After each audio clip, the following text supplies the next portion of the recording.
Welcome to Krishnakashi Punewali channel.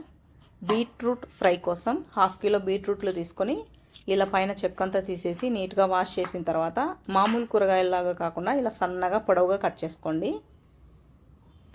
ఇప్పుడు ప్యాన్లో 3 స్పూన్ల ఆయిల్ వేసి బీట్రూట్ ఫ్రై కోసం కొంచెం ఆయిల్ ఎక్కువ పడుతుందండి. 2 ఆనియన్ని ఇలా చిన్న చిన్నగా కట్ చేసుకొని వేసుకోవాలి. ఒక రెబ్బ కరివేపాకు వేసుకొని ఆనియన్ కొంచెం వేగిన తర్వాత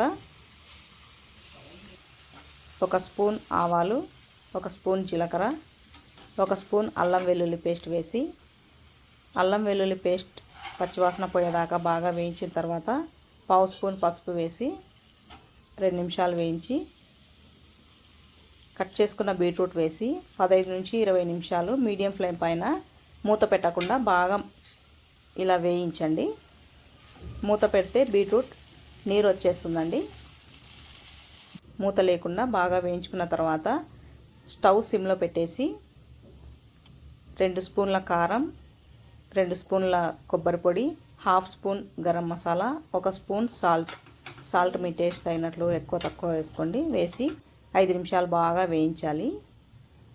మరి ఎక్కువ ఫ్రై కాకుండా ఇలా జ్యూసీగా ఉండేలాగా చూసుకోండి. 5 నిమిషాలు వేగిన తర్వాత కొత్తిమీర చల్లుకొని దించేసేయడమే అండి. ఆయిల్ ఎక్కువ లేకుండా బీట్రూట్ ఇలా జ్యూసీగా రెడీ అయిపోయింది.